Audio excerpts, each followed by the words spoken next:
우리가 지금 마지막 때에 살고 있다는 것은 누구도 부인할 수 없을 것입니다. 특히 21세기를 살아가고 있는 우리 믿는 크리스천들에게는 세상이 계속 악하게만 흘러가고 있어서 그것을 바라보고만 있어도 너무 힘든 것이 사실입니다. 그래서 에베소서 6장 13절에 가서 보시면 너희가 악한 날에 버텨내고 모든 일을 행한 뒤에 설 수 있도록 하나님의 전신갑주를 취해야 된다라고 나오면서 이 악한 날에 버텨내야 된다고 하면서, 그리고 에베소서 5장 15절에 보시면 조심해서 주의 깊게 앞뒤 전후 사방 전체를 잘 보면서 이 세상이 어떻게 돌아가는가 이런 걸 보면서 마지막 때에 이런 악한 징조들을 파악을 하고 그리고 지혜로운 삶을 살아야 된다라고 이 마지막 때에 살아가는 성도들에게 사도 바울이 권면을 하고 있습니다. 그래서 오늘날 서방세계와 특히 한국에서까지 일어나는 일들을 조심해서 주의 깊게 앞뒤 전후 사방 전체를 잘 보니까 이 마지막 때의 징조들이 전 세계 곳곳에서 일어나고 있다라는 것입니다. 그 증거가 디모데후서 3장 12절을 보면 무릇 그리스도 예수 안에서 경건하게 살고자 하는 자는 박해를 받으리라 라고 나와 있듯이, 사도 바울은 이 말세의 특징을 말하면서 경건하게 살려는 자들이 반드시 박해를 받을 것이라 라고 말씀을 했습니다. 이는 오늘날 교회 공동체 전체에도 적용되는 구절인데요. 실제로 영국의 사례를 보면 평등법이라는 이름 아래 종교의 자유가 서서히 침해되고 복음이 점차 위축되어 가고 있다는 현실이 지난 10년간 여실히 드러났었습니다. 2010년 제정된 영국의 평등법은 여러 가지 이유로 차별하지 못하도록 규정을 하고 있지만, 이는 결과적으로 기독교적 신념에 근거한 표현과 행동을 적으로 제재하는 수단으로 변질되어 왔었습니다. 몇 가지 사례를 보면 영국에서는 성경적 신념을 표현한 기독교인들이 실제로 경찰 조사를 받거나 해고되고 법적 처벌과 비용 부담을 겪는 사례가 발생하고 있습니다. 이는 단순한 차별 문제가 아니라 신앙의 자유가 침해되는 심각한 현실을 보여주고 있다라는 것입니다. 그런데 이러한 상황은 결코 외국만의 이야기가 아닙니다. 현재 대한민국에서도 이러한 비슷한 포괄적 차별금지법 제정을 시도하려는 움직임이 꾸준히 이어지고 있으며, 이에 대한 대통령 후보자들의 입장이 언론에서 공개가 되었습니다. 그 결과 권영국 후보는 3가지 사안 모두 찬성 입장을 밝혔으며, 황교안 후보와 김문수 후보는 모두 반대 입장을 분명히 하였습니다. 송진호 후보는 일부 찬성, 일부 반대 입장을 표명하였습니다. 반면 이재명 후보와 이준석 후보는 공식적인 답변을 제출을 하지 않았으나 이들의 과거 발언과 언론 보도를 근거로 합리적인 유보 추정을 제시하였습니다. 물론 어떤 분들은 이렇게 말씀하실 수도 있습니다. 정치는 정치고 복음은 복음입니다. 교회가 정치에 개입할 필요가 있을까요? 그러나 앞서 언급된 영국의 사례는 이러한 질문에 매우 분명하게 답을 주고 있습니다. 교회가 정치는 교회의 일이 아니다 라고 하며 침묵하였을 때 그 침묵은 결국 복음의 자유를 잃는 결과로 이어졌습니다. 신앙의 자유는 결코 자동으로 보장되지가 않습니다. 하나님을 경외하며 진리를 따라 행하려는 자들이 침묵할 경우 그 자리는 반드시 거짓과 불의로 채워지게 됩니다. 그러므로 지금 우리에게 필요한 것은 단순한 정치적 비판이나 감정적인 대립이 아닙니다. 먼저 우리는 진리를 수호하는 데에서부터 다시 출발해야 합니다. 각 후보자들의 입장을 정확히 이해하고 그들이 추진하고자 하는 법안들이 앞으로의 대한민국 사회와 신앙 공동체에 어떤 영향을 줄지를 성경적 관점에서 깊이 분별해야 합니다. 그리고 교회와 그리스도인들은 이 시대 속에서도 진리를 부끄러워하지 않고 공공의 영역 속에서도 예수 그리스도의 복음을 담대히 선포해야 합니다. 정치적 중립이라는 이름으로 복음을 뒤로 미루고 타협하는 일은 결코 있어서는 안 될 일입니다. 결국 이 싸움은 단순히 법안의 찬성과 반대를 가르는 논쟁이 아닙니다. 우리가 과연 신앙의 자유를 지켜낼 것인지 아니면 침묵 속에서 그 자유를 잃어버릴 것인지를 결정하는 문제입니다. 교회는 정치 세력이 아닙니다. 교회는 세상 가운데 하나님 나라의 빛과 소금으로 부름받은 거룩한 공동체입니다. 그러나 그 빛이 어둠 속에 숨어버리고 소금이 맛을 잃어버릴 때에 세상은 더욱 깊은 혼란과 도덕적 타락에 빠지게 됩니다. 그렇기에 지금이야말로 모든 그리스도인들이 깨어 기도하며 진리를 붙잡고 다음 세대를 위해 목소리를 내야 할 때입니다. 침묵은 결코 중립이 아닙니다. 침묵은 종종 동의로 간주되며 오늘 우리가 진리를 외치지 않는다면 내일은 진리를 외칠 자유마저 박탈당할 수 있습니다. 즉, 이 시대를 살아가는 우리 모두는 하나님 앞에서 그리고 역사의 무대 앞에서 중요한 책임을 지고 있습니다. 이 책임은 그저 한 사람의 선택이 아닌 교회 전체의 방향과 믿음의 세대 계승과 직결된 무게 있는 사명입니다. 그러므로 하나님께서 이 시대를 살아가는 우리에게 맡기신 진리 수호의 책임을 다하기 위해 우리는 오늘도 깨어 있어야 합니다. 그래서 이러한 시대를 살아가는 우리 크리스천들은 단지 세상의 뉴스에만 귀를 기울이는 것이 아니라 성경적인 시각으로 이 모든 현상들을 분석하고 해석하는 지혜가 필요합니다. 그리고 무엇보다 중요한 것은 어떤 징조나 사건보다도 말씀 중심으로 살아가는 삶, 이것이 이 마지막 때를 준비하는 가장 성경적인 자세임을 잊지 말아야 합니다. 혹시 이러한 마지막 때의 징조들에 대해 보다 깊이 있게 정리해 놓은 영상이 궁금하시다면 아래 고정 댓글에 영상 링크가 있으니 꼭 확인해 보시길 바랍니다. 이 영상이 여러분들의 신앙생활에 실제적인 도움이 되기를 바라며 우리가 맞이하고 있는 이 시대를 하나님의 시선으로 바로 바라보는 기회가 되기를 간절히 소망해 봅니다. 그렇다면 이 마지막 때에 일어날 징조들 가운데 이 동성애를 포함한 다른 징조들은 과연 또 무엇이 예언이 되어 있을까요?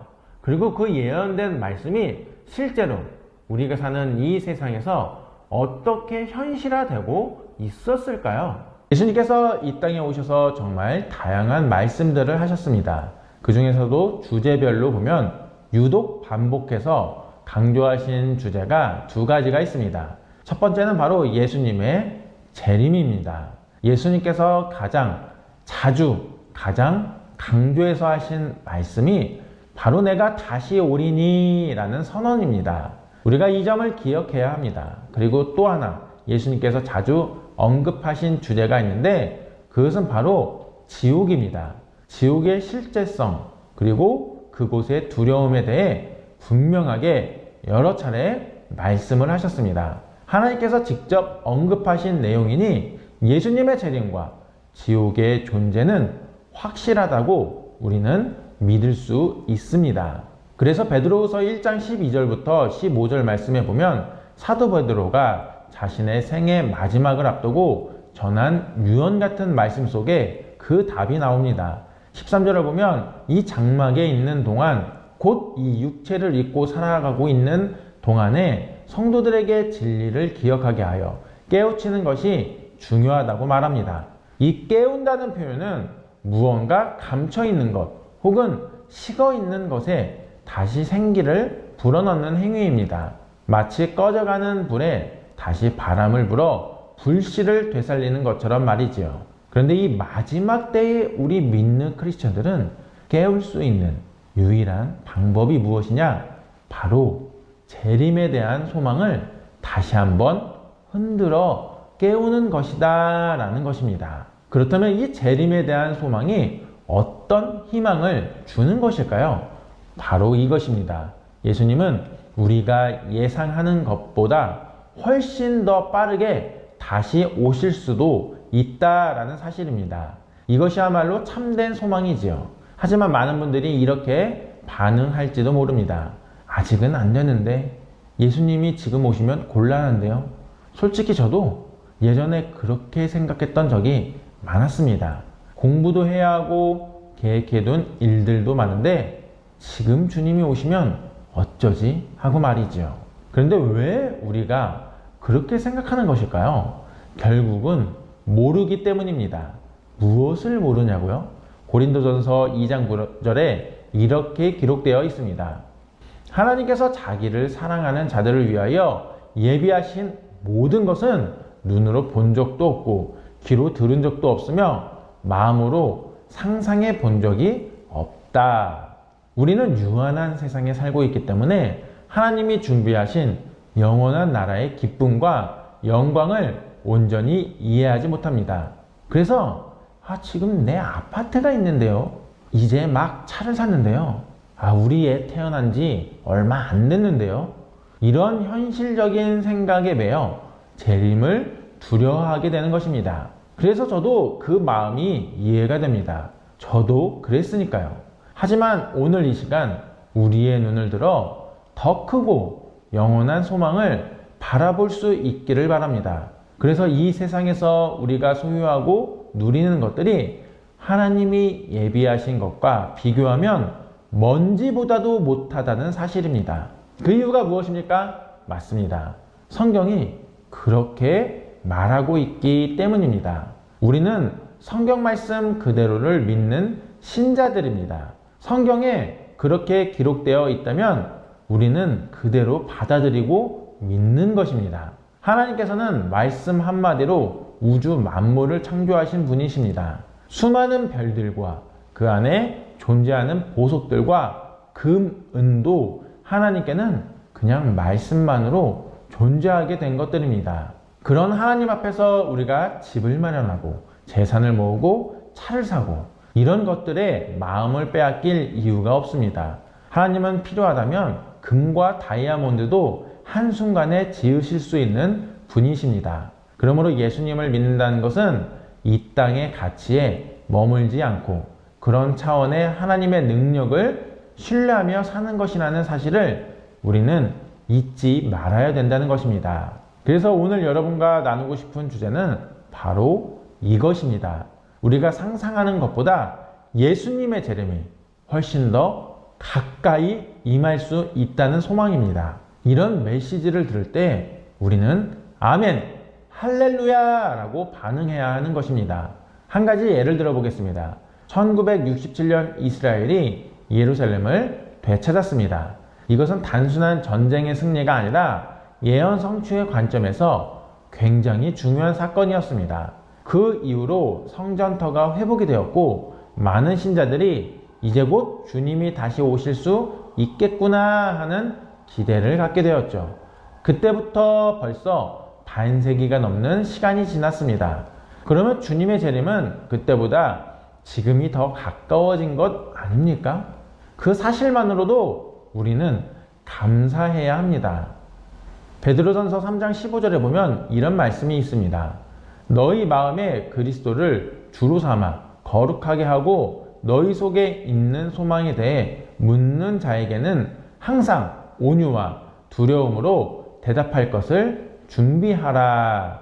우리 신앙의 가장 큰 소망은 무엇입니까? 바로 이 땅을 떠나 예수님과 함께 하는 것입니다. 그런데 누군가 와서 이렇게 물을 수 있겠지요. 그게 정말 그렇게 좋은 일이야? 그게 진짜로 이루어질 수 있는 일이야? 그럴 때 우리는 비난하거나 무시하는 태도가 아니라 부드럽고 겸손한 마음으로 답해야 합니다. 하나님을 경외하는 마음으로 우리가 가진 소망에 대해 설명할 준비가 항상 되어 있어야 한다는 것입니다. 즉, 예수님께서 곧 다시 오신다는 소망의 메시지를 이 세상에 전해야 할 책임이 저와 여러분 모두에게 있다라는 것입니다. 요즘처럼 사회가 불안정하고 개인적으로도 다양한 어려움이 찾아오는 시대에는 그 어느 때보다 이 소망의 이유를 명확하게 전해야 할 필요가 있습니다. 어떤 분은 결혼 생활의 갈등으로 이혼을 고민하기도 하고 이미 이혼을 경험한 분도 있습니다. 어떤 분은 가정 문제, 취업 문제, 입시 문제로 고민하고 있고 또 어떤 분은 육체적, 정신적으로 고통을 겪고 있습니다. 하지만 여러분 명심하시길 바랍니다. 지금 우리가 겪고 있는 이 현실이 결말이 아닙니다. 이 세상이 끝이 아닙니다. 왜냐하면 이 다음에 펼쳐질 세상이 존재하기 때문입니다. 그래서 우리는 이 땅의 어려움만 보고 낙심해서는 안 됩니다. 분명 하나님께서 우리를 위해 준비해 두신 다음 세상이 있습니다. 그렇기 때문에 우리 마음에 굳건한 믿음을 세워야 합니다. 그래서 이제부터 성경이 말씀하고 있는 예수님의 재림이 가까웠다는 명확한 몇 가지 증거를 여러분에게 알려드리려고 합니다. 그 이유가 성경을 바로 알고 예언을 정확히 이해하면 우리는 불안함이 아닌 평안을 누릴 수 있기 때문입니다. 첫 번째 증거는 바로 공격적인 성윤리 타락의 시대의 도래입니다. 단순히 성윤리 타락이 존재하는 것이 아니라 이제는 이를 앞세우고 사회를 압박하는 시대가 도래한 것입니다. 마태복음 24장 36절에서 39절, 누가복음 17장 26절에서 30절을 보면 예수님은 재림 전에 이 세상이 노아의 시대와 롯의 시대와 같을 것이라 라고 말씀하셨습니다. 그 시대의 특징이 무엇입니까? 바로 도덕적 타락과 성적 혼란, 그 중에서도 동성애의 만연이었습니다. 소돔과 고모라는 그 죄악이 극에 달했기 때문에 유황불로 멸망당했습니다. 노아 시대 또한 인간의 악이 극심해져서 온 세상이 홍수 심판을 받게 되었습니다. 이런 시대가 바로 지금 우리 눈앞에 펼쳐지고 있습니다. 여러분, 불과 10년 전만 해도 성윤리 타락을 공개적으로 밝힌다는 것은 상상도 못했던 일입니다. 하지만 지금은 어떻습니까? 거리에서 노골적인 행사를 열고 심지어 성윤리 타락 표현이 가득한 퍼레이드가 당당히 벌어지고 있습니다. 더 충격적인 사실은 성윤리 타락을 중심으로 열리는 세계적인 축제가 매년 이스라엘에서 열린다는 것입니다.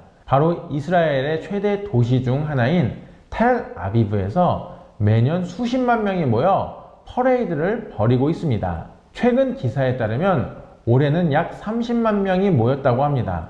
이 축제는 단순한 퍼레이드가 아닙니다.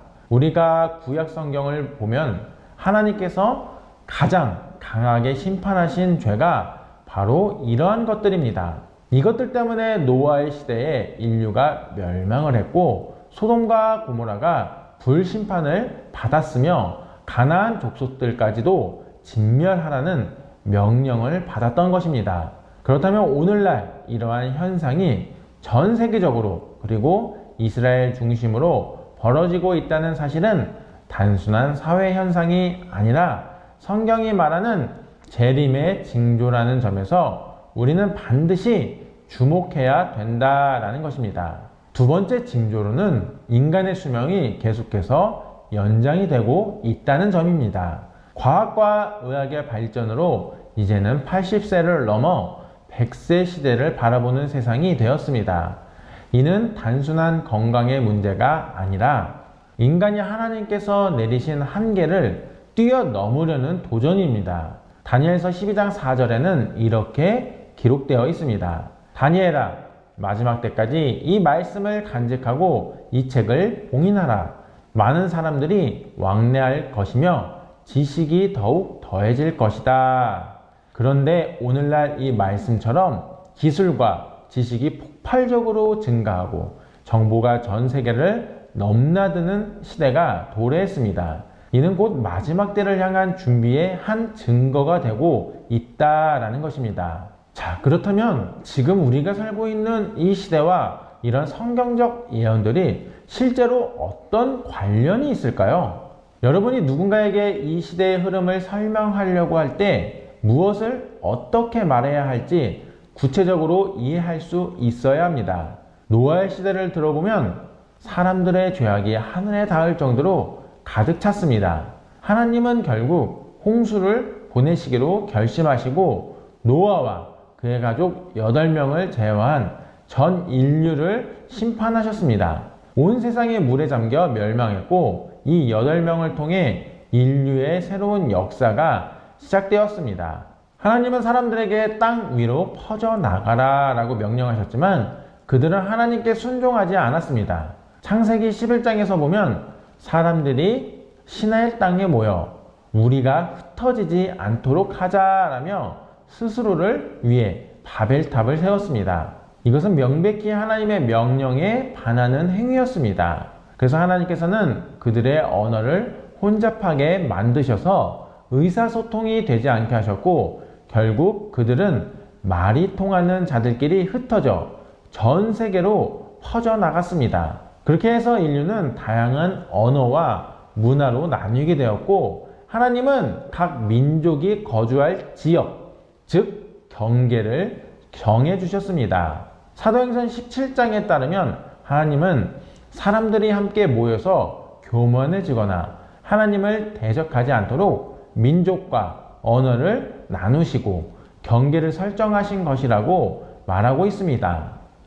뿐만 아니라 홍수 이전까지 인간의 수명은 매우 길었습니다. 아담은 930세를 살았고 무두살라는 969세까지 생존했죠. 그러나 노아의 홍수 이후부터 점차 수명이 줄어들기 시작했고 시편 90편 10절에서는 우리의 연수가 70이요 강건하면 80이라 라고 기록되어 있습니다. 즉 하나님께서는 인간에게 일정한 삶의 길이를 정해주신 것입니다. 이 기준은 다윗 시대부터 비교적 최근까지도 그대로 유지되어 왔습니다. 70세, 80세가 인생의 표준 수명이었습니다. 그런데 지금은 상황이 달라졌습니다. 현대 과학의 발달로 인해 90세는 물론 100세를 넘기는 경우도 점점 많아지고 있습니다. 심지어 인간 유전자 복제, 장기 보존 기술, 인공지능의 기술 등의 등장으로 인해 120세, 150세까지 살 수 있는 가능성도 열리고 있습니다. 이것은 단순한 건강의 문제가 아니라 하나님께서 정하신 인간 삶의 경계를 인간이 스스로 넘어서려는 시도이며 영적인 교만이기도 합니다. 하나님이 나누어 놓으신 거주의 한계 역시 지금 무너지고 있습니다. 예를 들어 미국은 다민족 국가로서 각 민족의 구분이 점점 희미해지고 있으며 한국에서도 외국인 인구가 200만 명을 넘어서면서 이방인의 거주지 경계가 허물어지고 있습니다. 언어의 장벽도 마찬가지입니다. 구글 번역기나 인공지능 번역 시스템을 통해 언어의 한계가 사실상 사라져가고 있으며 전 세계인이 실시간으로 소통할 수 있는 시대가 도래했습니다. 이 모든 현상들은 하나님께서 의도적으로 나누어 놓으신 경계와 질서를 인간이 다시금 하나로 합치려는 시도로 볼 수가 있습니다. 이는 바로 바벨탑 사건의 반복입니다. 그리고 여기서 우리는 중요한 깨달음을 얻을 수 있습니다. 사람들은 왜 그렇게 오래 살고 싶어 할까요? 왜 그렇게 끝없이 연장을 바랄까요? 그것은 바로 이 세상밖에 소망이 없기 때문입니다. 그러나 우리는 그와 다릅니다. 우리의 진짜 소망은 이 땅이 아니라 하나님께서 예비하신 다음 세상, 즉 예수님의 재림 이후에 우리에게 허락된 천국이라는 것입니다. 자, 이제 세 번째 징조에 대해 알아보겠습니다. 그것은 바로 마지막 때에 이스라엘을 위협하고 괴롭히는 강력한 원수들의 등장입니다. 놀랍게도 이 적대 세력은 얼마 전까지만 해도 명확히 드러나지 않았습니다. 비록 이슬람 국가들이 존재하긴 했지만 그들 대부분은 미국과 어느 정도 협력 관계에 있었고 이스라엘을 공개적으로 위협하지는 않았습니다. 그러나 이제 상황이 달라졌습니다. 다니엘서 10장을 보면 이스라엘을 적대하는 강력한 영적 세력이 등장하는 장면이 나옵니다. 13절을 보면 페르시아 왕국의 통치자라는 표현이 나옵니다. 이것은 단순한 인간의 통치자를 의미하는 것이 아니라 영적인 악한 세력을 말하는 것입니다. 그리고 이 페르시아는 바로 오늘날의 이란입니다. 이란은 지금도 공개적으로 이스라엘의 파괴를 주장하고 있으며 실질적인 군사 위협과 핵무기 개발을 통해 그 위협을 점점 현실로 만들어가고 있습니다. 이처럼 오늘날의 국제 정세 속에서도 성경이 예언한 바가 하나씩 실현되고 있는 것을 우리는 분명히 확인할 수 있다라는 것입니다. 1979년 이란에서 벌어진 일은 전 세계를 충격에 빠뜨렸습니다. 그 이전까지 이란이 신정체제를 가진 강력한 반이스라엘 국가로 변할 것이라고는 누구도 예측하지 못했습니다. 하지만 호메이니가 등장하면서 이슬람 혁명이 시작되었고 이란은 급격하게 신정 정치 체제로 전환하게 됩니다. 그 결과 지금의 이란은 이스라엘과 미국에 대해 공개적으로 적대감을 드러내며 핵무기 개발까지 서슴지 않고 있는 상태입니다. 놀라운 것은 성경에서 이미 이러한 일이 예언되어 있다는 사실입니다. 구약성경 에스겔서 38장과 39장에 나오는 곡과 마곡의 전쟁은 마지막 때 이스라엘을 공격하려는 연합 세력에 대한 예언인데 거기에 명확히 등장하는 국가 중 하나가 바로 페르시아, 즉 오늘날의 이란입니다. 이 전쟁은 7년 환란기의 전이나 중간 혹은 말기에 일어날 것으로 보는 다양한 해석이 있지만 중요한 것은 이스라엘을 말살하려는 이란의 움직임이 실제로 일어나고 있다는 점입니다. 현재 CNN이나 주요 해외 언론에서는 거의 매일 이란과 이스라엘 사이의 긴장을 다루고 있습니다. 이만큼 이란은 전 세계 안보의 중대한 변수로 떠올랐으며 성경 예언이 현실로 나타나는 강력한 사례가 되고 있습니다.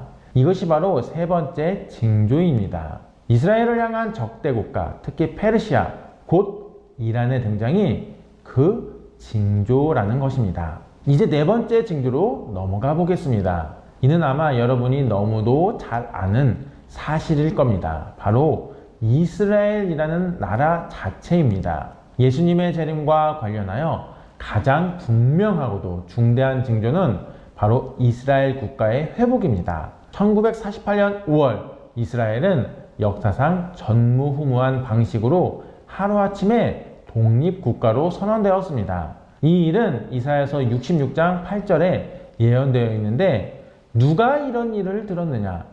한 나라가 하루에 태어날 수 있겠느냐라는 말씀은 그야말로 문자 그대로 성취된 사건이었습니다. 이스라엘은 해산의 고통을 겪기 전에 바로 민족으로 태어났습니다. 이스라엘이 국가로 재탄생한 후에도 또 하나의 중요한 사건이 있었습니다. 1967년 6.1 전쟁을 통해 예루살렘의 구시가지가 요르단의 통치에서 벗어나 다시 이스라엘의 손에 들어오게 되었고 그로 인해 제3성전이 세워질 수 있는 기반이 마련되었습니다. 오늘날 이스라엘에서는 이미 성전 제사를 위한 기구들이 거의 모두 복원이 되었고 제사장 직분을 수행할 레위인들의 교육도 계속되고 있습니다. 심지어 정결 예식에 필수적인 붉은 암송아지도 DNA 분석과 유전적 선별을 통해 찾았고 그 재를 사용해 속죄의 물을 만드는 준비도 완료된 상태입니다.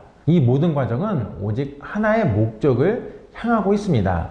바로 제3성전의 재건입니다. 데살로니가 후서 2장 3절을 보면 마지막 때 적그리스도가 하나님의 성전에 들어가는 일이 반드시 일어난다고 예언되어 있습니다.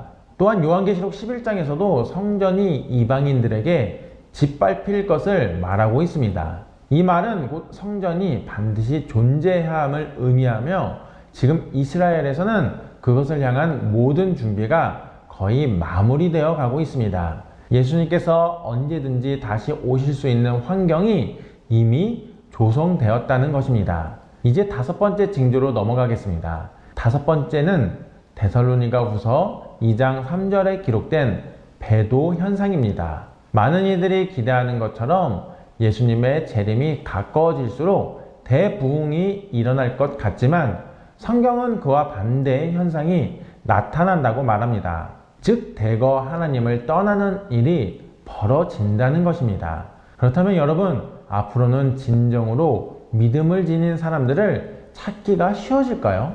안타깝지만 점점 더 어려워질 것입니다. 왜냐하면 많은 교회들이 진리에서 멀어지고 하나님께서 기뻐하시는 본질에서 벗어나 있기 때문입니다. 정상적인 교회를 찾기가 매우 어려워진다는 것이죠. 정상적인 교회란 무엇입니까? 단순히 사람들이 모여 예배를 드리고 헌금을 하는 공간이 아닙니다. 하나님을 경외하고 하나님의 거룩하심을 추구하며 그분이 누구이신지를 정확하게 알고자 하는 이들이 모여서 신앙생활을 하는 곳이 진정한 교회입니다.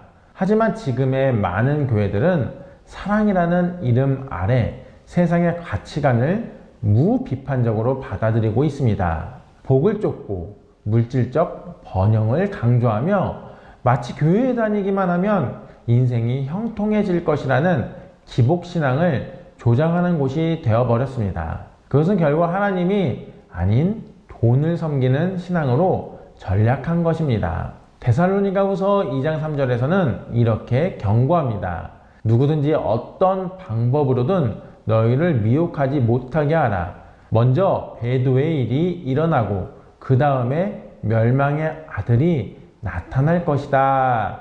여기서 말하는 떨어져 나감은 두 가지로 해석될 수 있습니다. 하나는 예수님께서 공중에 강림하실 때 성도들이 휴거되어 주님께로 들려 올라가는 것이고, 또 하나는 교회가 진리에서 벗어나 세속화되는 배도의 현상입니다. 그런데 오늘날 교회들 가운데 겉으로 보기에는 번영하는 것처럼 보이지만 실상은 영적으로 황폐해진 경우가 많습니다.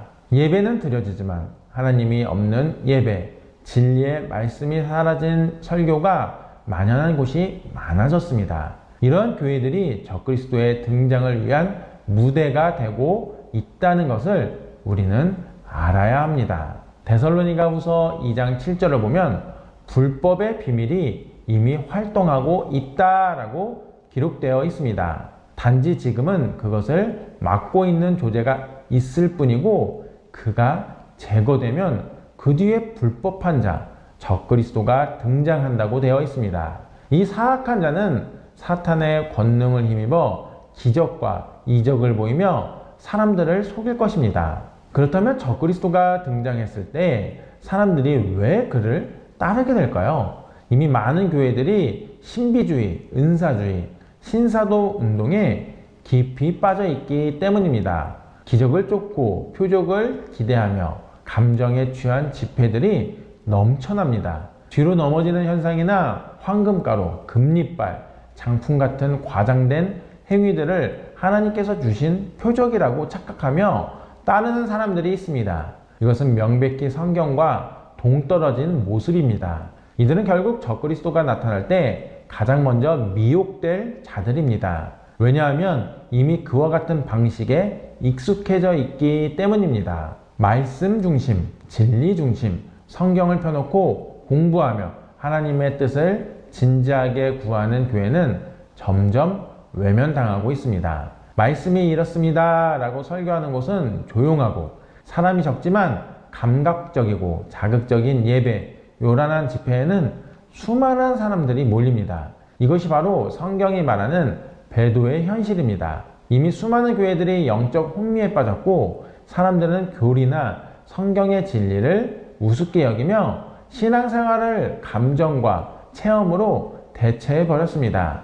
불의의 속임수, 공산주의, 사회주의, 전체주의 같은 이념들도 교회 안에 들어와 진리를 희석시키고 있는 실정입니다. 그리고 마지막 6번째 징조는 어쩌면 가장 강력한 신호일지도 모릅니다. 그것은 바로 예수님의 재림에 대한 무관심입니다. 과거에는 예수님이 다시 오신다라는 말을 들으면 사람들의 마음에 경각심이 생기고 진지하게 믿음에 대해 고민했습니다. 하지만 오늘날은 그렇지 않습니다. 오히려 그런 말을 하면 요즘 시대에 그런 얘기를 하냐? 그건 이상한 사람이나 하는 얘기다 라고 조롱당하기 일쑤입니다. 재림을 기다리는 신앙은 마치 괴상한 종교적 광신으로 여겨지고 심지어 목회자들조차도 그 주제를 외면하는 시대가 되었습니다. 성도들조차 예수님이 오신다라는 말에 무덤덤해지고 휴거를 말하면 그런 일은 없을 거야 라며 비웃기도 합니다. 그러나 성경은 분명히 말합니다. 요한계시록 1장 3절에 이 예언의 말씀을 읽는 자와 듣는 자와 그것을 지키는 자는 복이 있나니 이는 때가 가까움이라 라고 하셨습니다. 또한 요한계시록 마지막 장 22장 20절에는 예수님께서 친히 이렇게 선언하십니다. 내가 반드시 속히 오리라. 이 말씀에 대한 우리의 반응은 분명해야 합니다. 아멘. 주 예수여 어서 오시옵소서. 이러한 고백이 우리 입술과 마음에 있어야 합니다.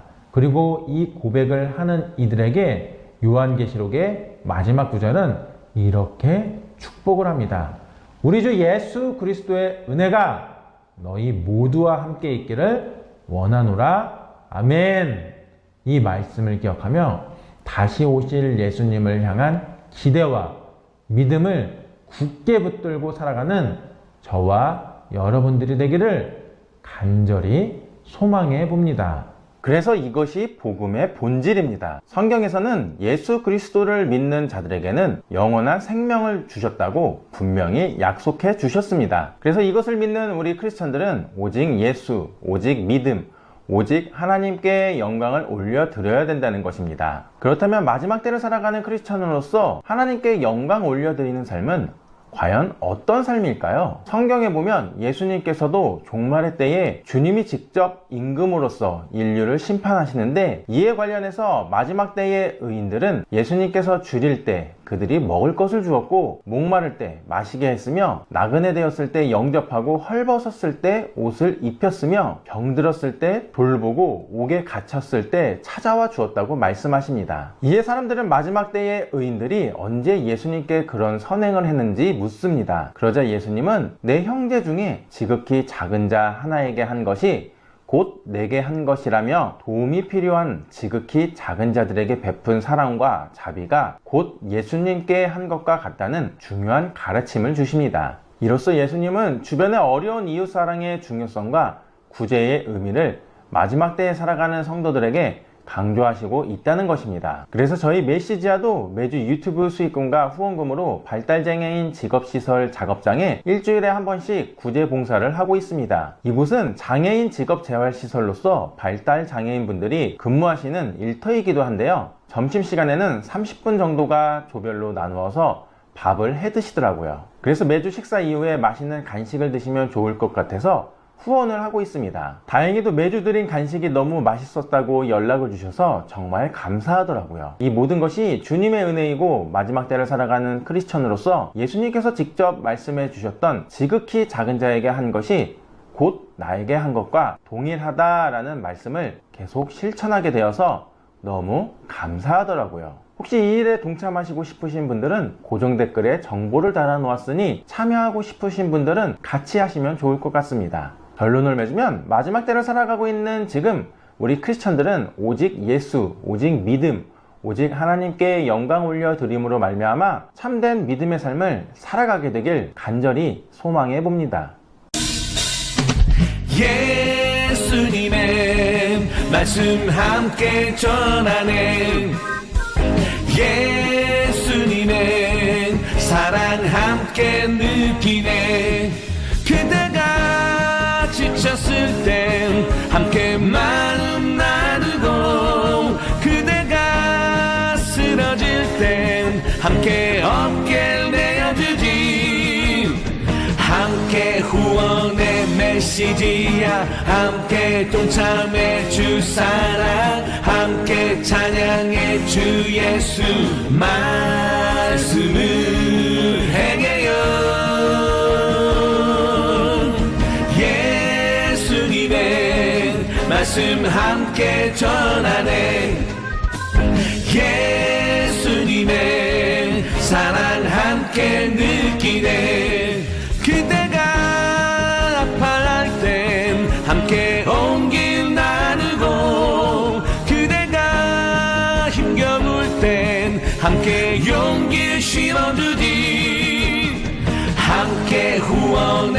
메시지야 함께 동참해 주 사랑 함께 찬양해 주 예수 말씀을 행해요 예수님의 말씀 함께 전하네